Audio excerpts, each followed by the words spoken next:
apartment. And when I woke up this morning and I saw that there was so much snow and the place was so cold, I sort of said, what a pity, because this is an important lecture for our university, because writing well is so important to student success.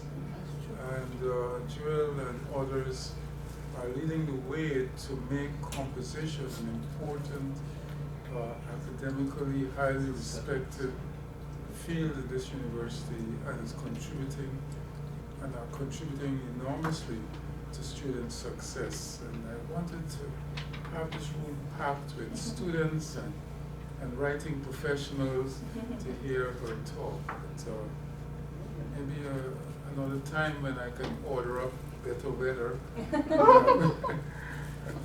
have the... Every single brown pig talk that I've done has been after a snowstorm or on yes,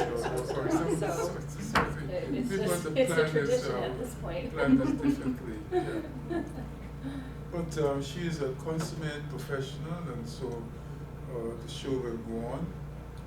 She is a senior lecturer in the Rhetoric and Composition program here at Wayne State, where she has taught since 2009, and she's the director of the WRT zone since then. She is a graduate of Lake Superior University, Central Michigan, no chips, and Wayne State University. And in the latter place, she earned a PhD in English in 2016. She has presented her work at regional and national conferences, including the Conference on College Composition and Communication, the National Council of Teachers of English, and the Conference of Michigan Writing Center Association. Her scholarship has been co-published with Adrian Jenkins as a chapter in the book Writing Programs, Collaborations and Partnerships Working Across Boundaries, published in 2017 by Macmillan. In 2014, she was awarded the Presidential Award for Excellence in Teaching, and in 2016, she was awarded the National Society of Collegiate Scholars Distinguished Teaching Award. Her work on the composition program committees is extensive, and she is responsible for the Intermediate Composition Curriculum Committee. She is well published, as I indicated, and also she has participated in the Humanities Center's programs. For example, she was a member of the Humanities Center's Composition Learning Communities Working Group from 2013 to 2015, and she has given brown bag talks. This is not the first one. So even though it is chilly outside, I want you to give a warm welcome to the podium to Professor Jill Thomas. Thank you so much for being here. It's always nice to be able to present research that's that you've begun and hope to continue, and so it's nice to get some feedback or some new ears or insight too. So while I'll be going through and kind of walking you through the research that was conducted through an assessment grant that I was awarded, I welcome any ideas or feedback or suggestions as I move forward with this research, which I plan to do. So just a little bit of context. Writing Center assessment often stems from a framework of student-centered support. And so that's of utmost importance for Writing Center research. And so assessment utilizes a four-pronged approach: intervention, inquiry, and data collection and data analysis that then leads to thoughtful action. And so in the assessment that I conducted, we utilize data collection, data analysis, and then use the findings from that to consider thoughtful actions for best practices in the Writing Center. And in Writing Center research, there's a need and a call for a formal assessment to validate the type of informal assessments that we do on a daily basis. So we often informally assess our student needs. We often have a general sense as to what our students' writing assignments may be like, where they're coming from, what their demographics are, but we often don't have that data formally collected and analyzed. And so often what happens is that we have a lore or theory-based approach to Writing Center assessment. And so there's been a call in the past years to test and our lore and theories and narratives in the Writing Center.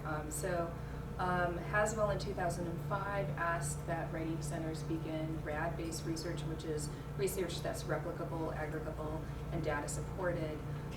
Driscoll and Wynn Purdue in 2012 did an analysis of Writing Center RAD research and found that often that RAD research was limited in its methodology or missing some components, so there was a call for additional kind of training or outreach to make RAD research more productive.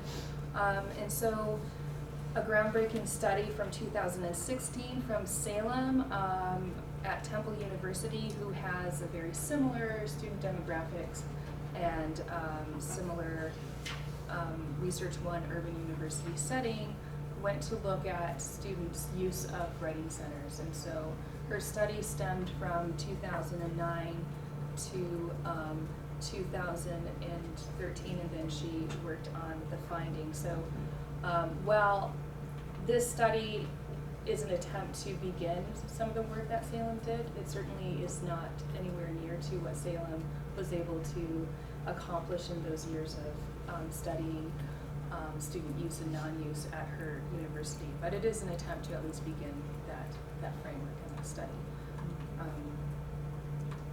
And so the assessment goals for this research was to kind of look at Salem's 2000 publication of student use and non-use. So what she found was that often students who did use the Writing Center had, they were female, they had lower testing scores, lower GPA scores, were often first generation non-white students, and suggested that we might need to revisit a remedial model when it comes to helping students and their writing.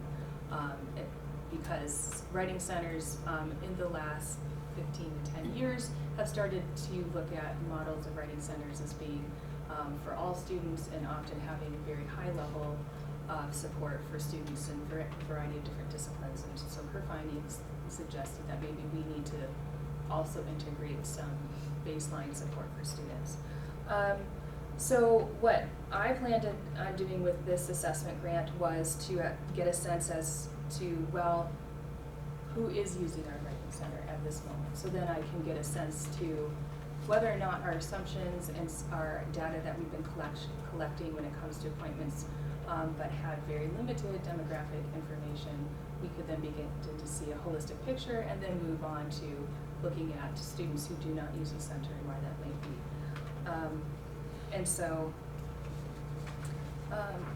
what we ended up doing is in our assessment, we grant, prior to the scheduling system that we have in place now and the report system that we have to collect student demographics, we were using an out-of-house an appointment platform that allowed us to track students and allowed us to track whether or not they were undergrad or graduate, whether they were, bless you, ESL, and allowed us to track just kind of the basic numbers of students coming in, but it didn't link to their any student's access ID because it didn't require that.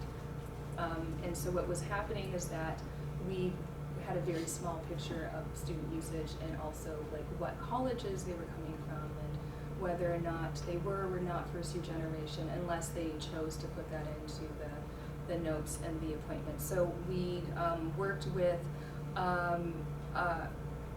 James and Carly in order to design a scheduling system that was linked to WAMS, which is an internal scheduling system here at Wayne State. And so we did a lot of alterations to that system in order to make it work for our appointments and work for our students, so that they could create appointments. It typically was one that only allowed them to create an appointment a week in advance, and for us, we needed. So there's a lot of tweaking, but it allowed us to track the tutors that were working with students. It allowed us to look at usage trends. It provided us with a link of student access IDs to STARS, and then also we were able to link that over to Cognos. So Cognos is a IBM data collection software system where it allows us to draw from student access IDs and WAMs and collect the type of demographics that we wanted. So we spent, I would say, almost close to 3/4 of the assessment year developing and troubleshooting WAMs and the Cognos report. We had some issues with overlapping data in Cognos, or data linking to other reports, or not being able to be exported, things like that. So we had a lot of issues with that. But at the end, what we were able to do was we were able to start tracking students to look at the student levels. That mean what level are they in the university, what type of students they are, what type of admit students they are, whether they were first year generation, their gender, their college, SAT, ACT, and GPA. So we were able to collect a fair amount of data from the year that we collected, which was from September 2018 to August 2019. And what we ended up with were 1,656 tutoring sessions. So when I'm going through these kind of like findings from our assessment report, I want to let people know that this is only a less than a year collection of student data. So certainly the more that we do this, the more that we collect data, the more statistically relevant our information will become. The other thing that I want to remind students of is that these are sessions, they're not unique student visits. So that would be our next approach to looking at data, to be able to, and we are in the process of figuring out how to kind of parse that out. It's a little bit complicated. And so we, at this level, we just wanted to see, is this framework scheduling system working? Is the report working? Are the findings, are we able to show some type of correlations and student demographics? All right, so what we found when we looked at the students that visited our writing center, we found that 77% were undergraduate and 21% were graduate. Not that we can make a correlation to the Wayne State University students at large, but I did put up the numbers because I presented this at a writing center conference, and people kept asking me, well, what are the numbers? And I'm like, well, okay, so here are the numbers of undergraduate and graduate students. However, again, well, it looks as if we're working with a same kind of percentage in some way. We're not yet sure to what degree are some of those appointments recurring or not, right? So that's why it's hard to make kind of that correlation. And so what we are seeing then is that we're working with undergraduate students, which is great. There's research from Bergman and Carlos, Horowitz and Wan that say that while students are typically see writing as being academically significant for their success, undergraduate students often define or view writing as being very one-dimensional, low-order concerns, ideas of sentence structure, tone of voice, and so forth. And so it's great for us to be able to say that we are working with undergraduate students, and that because we work with students on higher level order concerns, we try to encourage them to think about writing as being not just this assignment, but connected to the other course and academic endeavors. So that's something that we feel confident that we're helping them with. Interestingly enough, we do see a fair amount of graduate students, which means that we have tutors that we have trained, and we've worked very hard in the past years to integrate graduate tutors into our center so that they can work with students who have specialized writing genres and specialized writing discipline needs, right? And so in those ways, we feel that it seems that we're doing a good job in matching what we believe we were doing. So, student type. So the largest group of students that we see are continuing students. So we don't see a lot of first-time students or community transfer students. So what this suggests to us, at least, and again, this is initial data, so we'll have to continue to see those trends. We do a lot of outreach, we do a lot of orientations, but obviously it's not making as big of an impact as we had hoped. And so we have to figure out, obviously once students are here, it seems as if they become aware of us and they start to utilize our services, but we certainly want to make sure that we're reaching out to first-time and transfer students. And so figuring out a way to market our services maybe in a more unique or a more broader platform is something that we're interested in looking at. Gender, and again, this isn't something that I can make a correlation between the gender of students at Wayne State University, but the students that we do see in our Writing Center sessions are 58% female and 42% male, which does correlate to Salem's study that suggested also that student usage was more female than male, and she made some kind of claims about that regarding socioeconomic and socio and gender kind of constructs in a university setting that might make it more easier for women to visit or ask for help than males. So that's something that we want to keep in mind and consider as we move forward. In race, at the Writing Center, the top three were 33.7 were white, 24.8 were black, and 17.7 were Asian. And even then we still saw Middle Eastern, Native American, and undefined. And so at a research university that has a large, diverse student body, it's promising for us to see that we're not just seeing white students, that we are seeing students in all racial categories, although we certainly need to begin outreach for some of the categories that we're not seeing as much of, and maybe figuring out why some students maybe feel that the center is not for them, or maybe it's something that they don't want to use because of misperceived notions of identity and academic standing and so forth.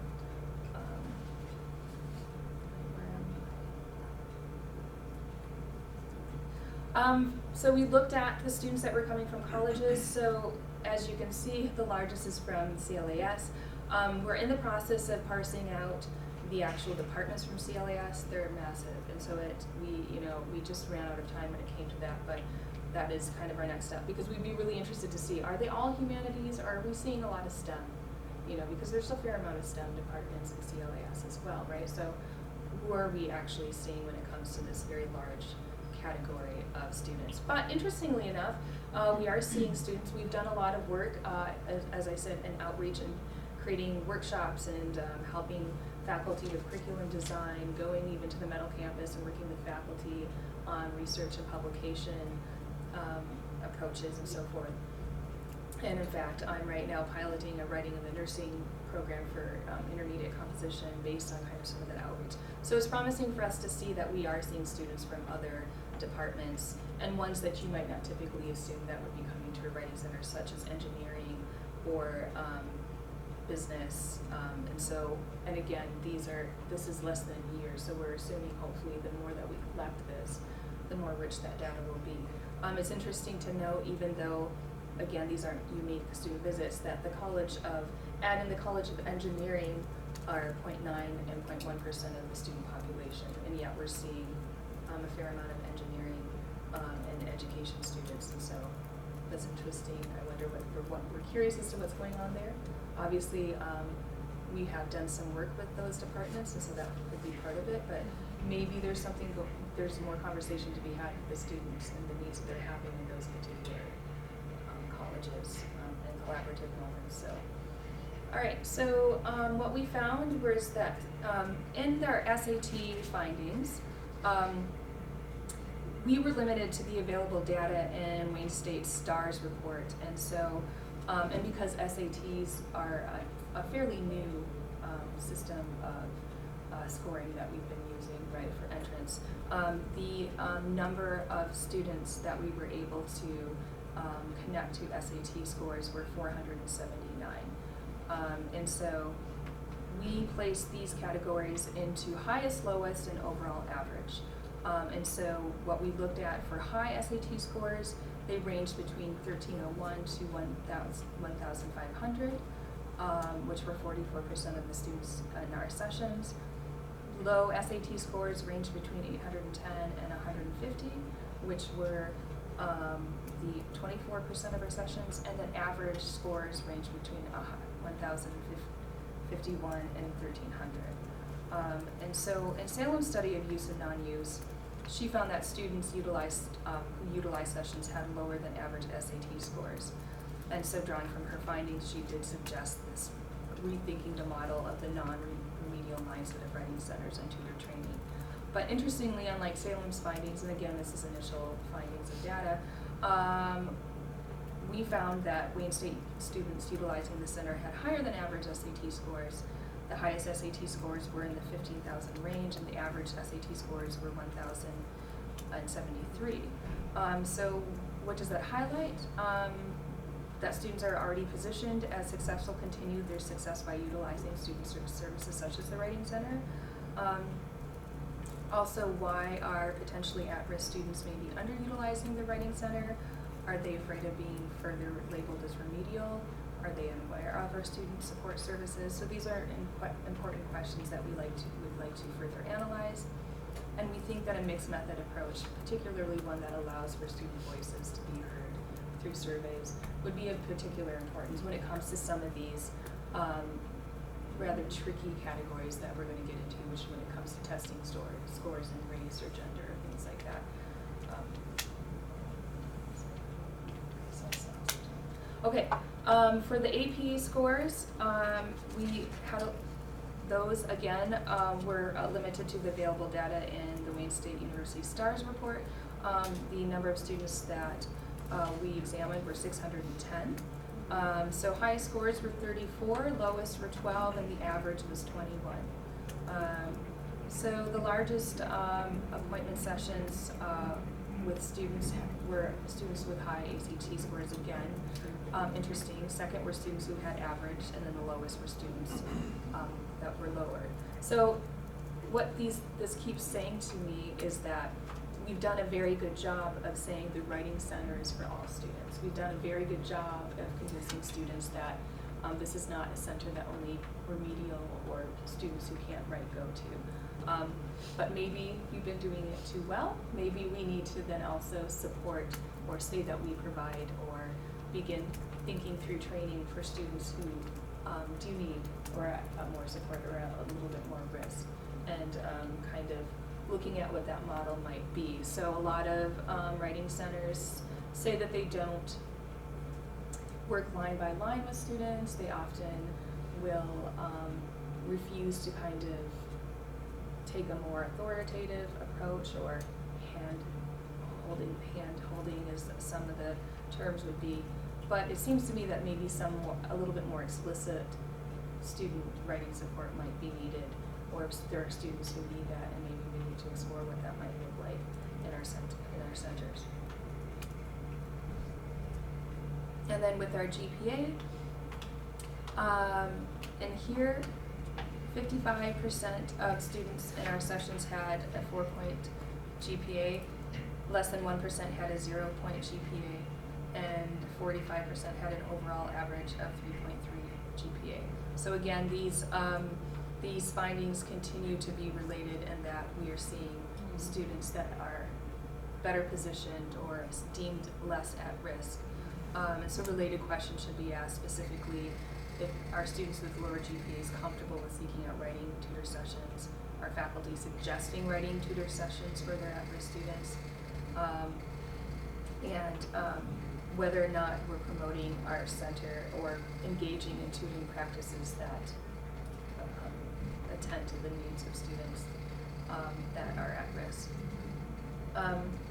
This was one that we were shocked to find, in that we assumed that we were going to be seeing a high number of first-generation students at our center, simply because we do have a lot of first-year generation students here at the university, and because we also do a lot of outreach to support programs across campus, such as APEX and BUILD, CHAMPS, and other programs. And so our assumption was that because we were so kind of integrated into those support programs, especially in the summer when we work with the athletics department and have students come in and talk to us about our services, we assumed that this category would be larger, but it was not.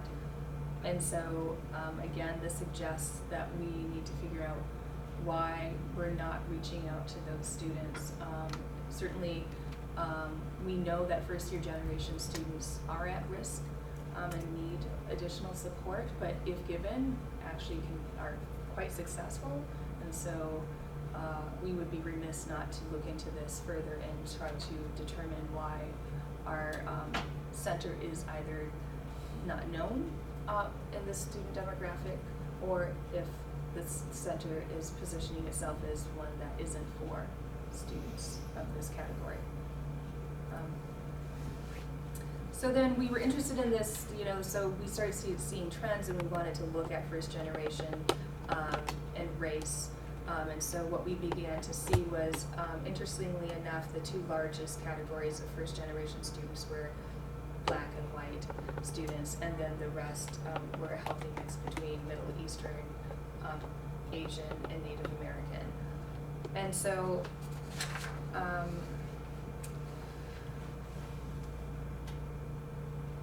what we think we would, in this category, it might be likely that sessions within this category of students require new or unique tutoring strategies to best support student prior knowledge, to allow them to bring in their own habits of minds or approaches to learning, and help navigation of academic personas. But we'd also like to look and see whether or not within these categories of first generation and race, whether the students, are there some students that keep coming back, because that would be very interesting. Are they finding value in the sessions, so they have recurring appointments? Are they just a one-time appointment, and at what time of the semester might that be? Or is it connected to a course that requires you have to go to the Writing Center once in the semester, or something like that? So whether or not that's even really, we're really, seen as important to these students or not. So then we began to look at some correlational differences between some of our findings. And so what we saw was that between race and SATs, Native American and Black students had the lowest SAT scores in comparison to Asian and undefined, interestingly enough, and then white was third. However, when you looked at race and GPA within these racial categories, there was little to no difference. And this, in fact, actually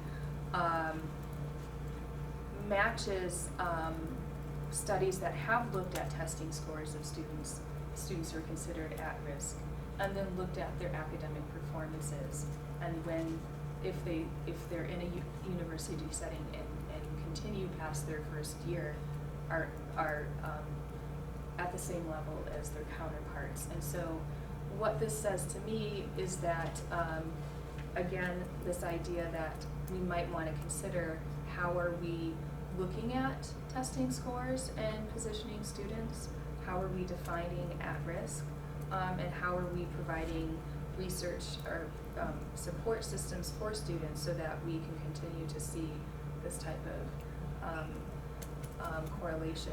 It seems to me that at least at Wayne State University, and this again is a very small data set, maybe we are doing that for students. I mean, if we're seeing that there's little to no difference between their GPAs, even when they have such low test scores coming in, that our programs and our colleges are doing some good work there. Teachers are doing some good work. So And so what we ended up doing finally is looking at, because there was some very interesting findings between gender, race, first generation, and testing scores, we did a series of decision trees in order to look at some kind of trends between our data. So decision tree analysis inputs data from a research question and finds trends between the data categories. And so for this analysis, the research question was asked as if there were differences between gender, race, first generation, and testing scores. And so in decision trees, it provides us as researchers with the ability to split populations or samples into two or more homogeneous sets or subpopulations based on significant differences or similarities. And so therefore, a categorical variable decision tree was useful in finding correlations between ACT, SAT, GPAs, and then demographics of first gen, non-first gen, male and female. Findings from the decision tree were then placed into a chart to represent the correlations between scores and demographics. So what it shows that from our total tutoring session, female usage was highest, were primarily non-right, primarily non-first generation, and had lower than average SAT and ACT scores, yet had average to higher than average GPA scores. So as in previous findings, there is an interesting link between low testing scores and student usage, yet average to higher than average GPA scores. And also what's interesting is that in the SAT scores, when it comes to race, those are the only two categories where we find white and it's average or high. And then in SATs, the only outlier in the female kind of category is in the ACT score, where there's the highest ACTs come from male students that are in the session. So future implications, we're working on this as we speak. Assessment of unique student visits. Will give us certainly a much bigger picture and a more diverse picture. Looking at unique student visits and then connecting them to the categories, the demographic categories that we have, and will allow us to see also whether or not students are coming to the center once and then never returning, or if they continue to return, and what kind of students are those. Salem's longitudinal study was one in where she looked at incoming freshmen and then looked at their use and non-use throughout 4 years. So that's something that we are interested in doing once we begin doing the assessment of the unique student visits and get all of that settled and figured out how that we manage that system. We would be interested in trying to do a similar approach where we just collected all of the incoming student SSIDs from, say, fall 2020, and then we're able to look at if and when they did come and utilize the center throughout if they've stayed for 4 years or whatever it may be. We are also interested in looking at surveys from students. I think that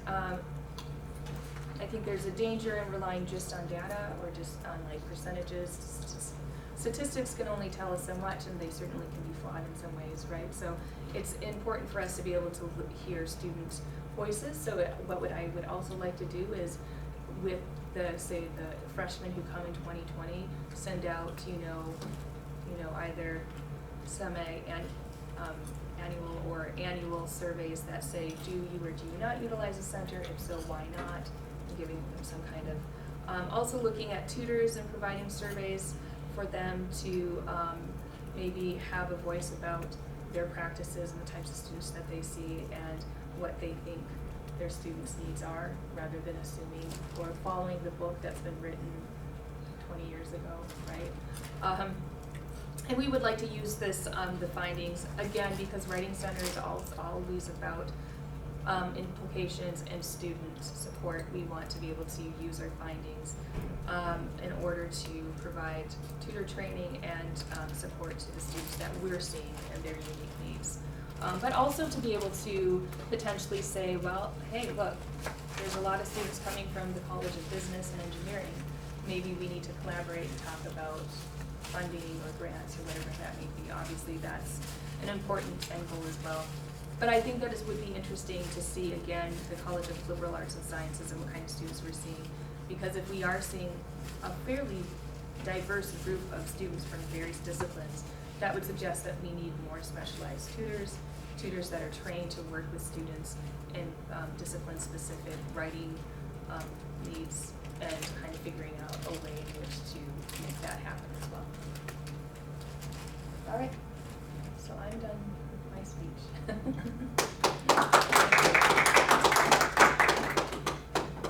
So if anybody's, yes, thank you. Thank you so much.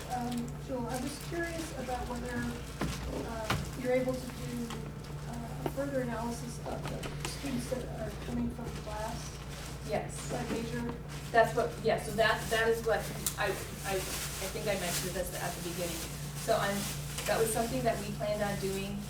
Things happened that kind of were out of our control, and so I actually ended up spending a lot of my time in this psychology, with psychology grads, because my research assistant, just time constraints, it ran out. So, but that is something I'm very intrigued with, to be able to see, like I said, because a lot of people assume CLAS is humanities. My assumption is based on what we are seeing is that we're seeing a wide range of students from different departments in CLAS. So we definitely want to work, and we are working on that. It's just, so that and unique student visits is what we're doing actually right now that we're trying to, so I think that would be really interesting to see. Yeah.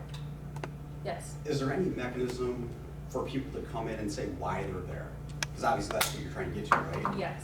So when they're entering, it's kind of just like they're there, but there's no mechanism to say why they're there. So in our appointment, the appointment system that we have right now is we put in notes, but again, that's hit or miss, it's human error, right? Whoever's at the desk. We did used to utilize, we use Baseline through Campus Labs. It's a survey system that aggregates and kind of does like, basic statistical analysis or correlations. But because students could opt out, because it's an IRB, I have an IRB for collecting this data, but students can opt out and often would, because they'd be like, I'm just gonna say the same thing I said the last time I was here. Or I'm too busy, I wanna get to my appointment. Or tutors would just forget to give them the survey link. Right, so there becomes the weird rub in that and so that's where we're trying to figure out how do we collect that data in a way that makes sure that we're not missing, or it becomes so routine that students are like, no, I don't wanna do that, that's, So we're almost considering trying to figure out a check-in system where we have a couple of computers, but that they can check themselves in using their Access ID, but in order to start the session have to fill out some small survey. So we're working with James and Carly right now to kind of figure out how that even would work, but that's what we're thinking is gonna be the most appropriate approach for that, so thank you.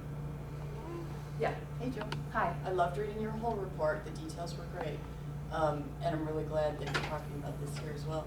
So following up on what you were just saying, OMSI has a check-in system that includes some kind of, what are you here for? So you might touch What base is it with them. OMSI, the Office for Multicultural Student Engagement. Okay. They have like an iPad when students walk in to go, I'll send you an email. Okay, thanks. I don't know why I don't have a pen with me right now. No worries.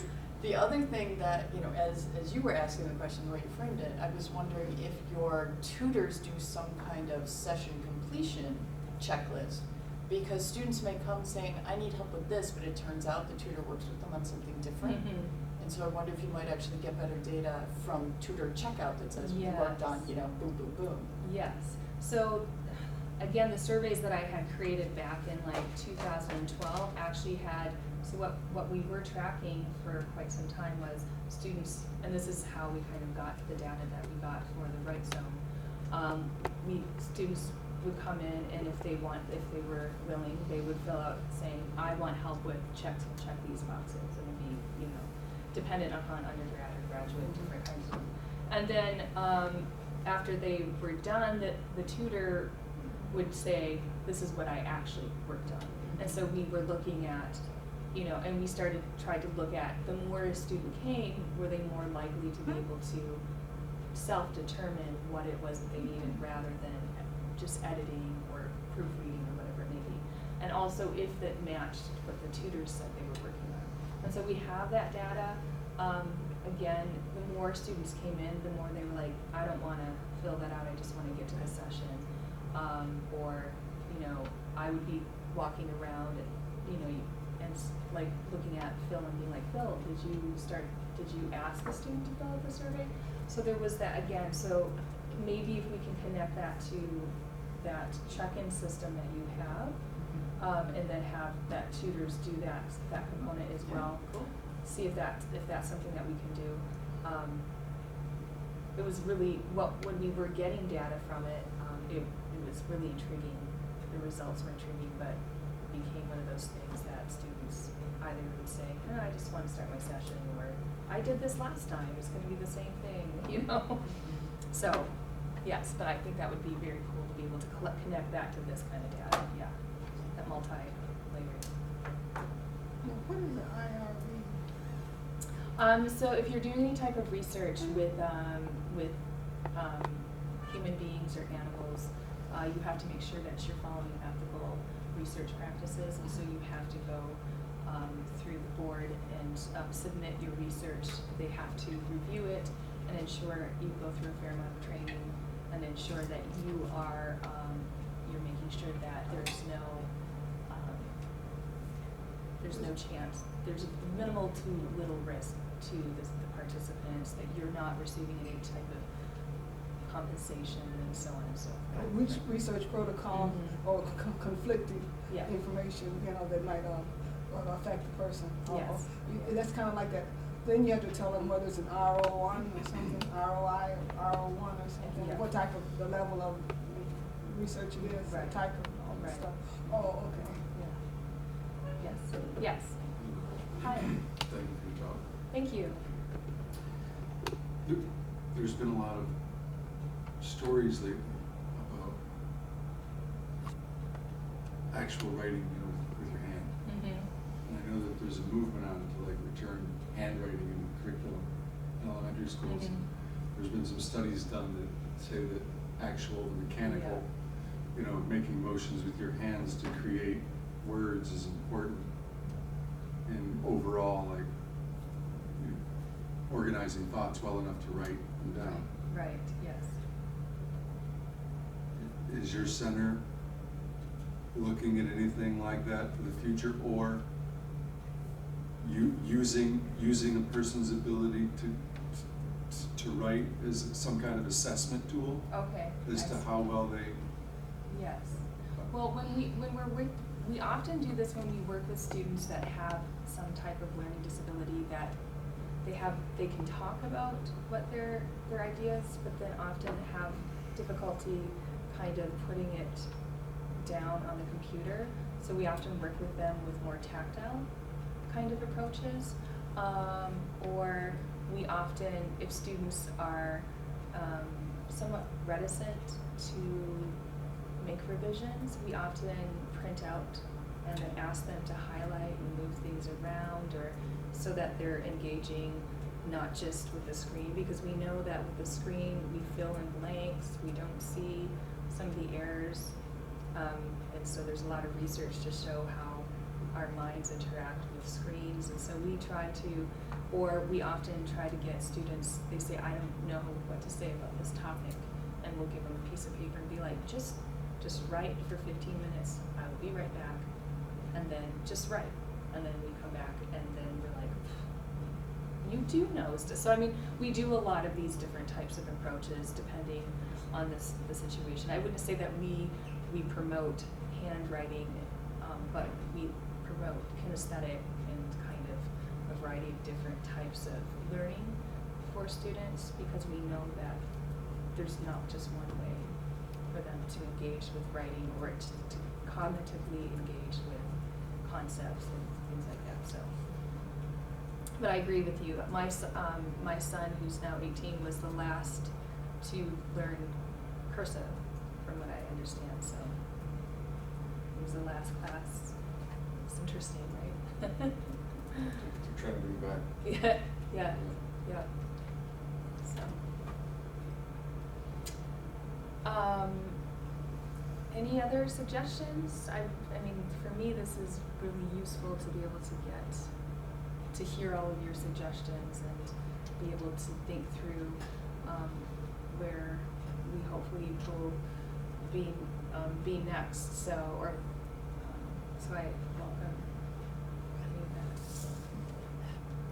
Yes. Do you think that the primary way that students find out about the Writing Center is through the syllabi that people receive in general education writing courses, or from instructors? I'm just thinking about, like, if you were going to try to find a way to reach transfer students who don't take necessarily Right. gen ed here, Exactly. how that would look. Exactly. So I do think there is, I hear from a lot of students though that they see it on their syllabi, but the faculty member never says much about it. I think that those who are invested in the Writing Center do promote it, right? And those who know about it. We found over the last year or two with so many different changes and changes of administration and those who are, head of departments, that those who used to know about us are not there anymore, right? And so we've been doing a lot of literally walking around campus and meeting with people, saying, can we present at your orientations? Could we do some? And so this fall, we tripled the amount of orientations in the classrooms. It was almost to the point where I was like, good job, Jingle. But but so that we're finding that really that's where we're making connections. And even if we can get one or two buy-ins who then share with their colleagues and then start to promote it that way. Because the College of Nursing, they didn't even know about us, and now we're doing twice a year workshops for their graduates, and doing I did a specialized workshop for their incoming graduate students this August, and things like that are really making the type of work we're doing less kind of abstract or I don't know if they can help me. I'm a nurse, they can't that. So I'm finding that's the way that it's. But again, I don't know when it comes to transfer first year, right? Because that one's a little trickier, I think. But Do you have difficulty with the engineering students, or do you have any physics students? we have had a few. We've actually gotten what we've gotten most lately is psychology students working with stats, very specialized statistics and SBS. Social statistics for the social Yes, sciences. and wanting us to kind of help them, and we're we can, yeah. But with business and engineering, no. Interestingly enough, we will often say, if we have to, you're the expert in this genre. Mm-hmm. That doesn't mean I can't, as a reader, look at this and see, what is or is not working. And we've been training our tutors in general genre conventions of the field, but we will never be able to say, unless we have tutors that are from that department who have taken those classes that are in our center, which that's the goal, right? But at this moment, we can't say, yes, we internally know this genre in and out, right? So. You don't get any from the medical school? We do. We work a lot actually with the medical campus and medical students, but. I know you said nursing, but you didn't say medical school. The percentages were very low. We're starting our outreach. We've actually been doing a lot with the pharmacology, kinesthesiology, and radiology students. So we're getting a lot of those students this semester. So it'll be interesting to see, because we've done that outreach, it'll be interesting to see those numbers. Yeah. Yes. Sounds good. Yeah. Thank you. Have you thought of having a story told on today at Wayne, for example? Yesterday, I think I saw a story by Monica Brockmeyer about student success, and that was very helpful and useful. Okay. I think a story about the Writing Center, not say, so not Jules Thomas, but say this is the story of the Writing Center. And it It has some stands student for, voices in it? So lots of people have the impression, incorrectly, that the Writing Center is just for remedial. Right. And that a lot of people can benefit who are good writers that can become better, Yeah. or they can diversify their approaches to writing and stuff. So it might be one additional way to get the story I never about the thought about Writing that. That's a Center great out idea. Yeah. into the general. And we could have like faculty, students, tutors kind of talk. That's actually that's a good idea, thank you. Yes. Related to that, on a smaller scale, about once a month, Darren Ellis convenes the Council of Undergraduate Administrators, Okay. which obviously has a bunch of undergraduate administrators. It's a lot of associate deans, but also folks that are directors of different student services programs. And what he's been doing recently is asking different units to talk to the group about what their program does That to would be be able to nice. spread the word. So you might also reach out to Darren and say, Okay. hey, I'd be interested. Don't let me Yes, down. thank you. That would be great. And I could bring some tutors with me and that'd be great. It's pretty loosey-goosey for nobody's too uptight. Okay, great, thank you. Thank you.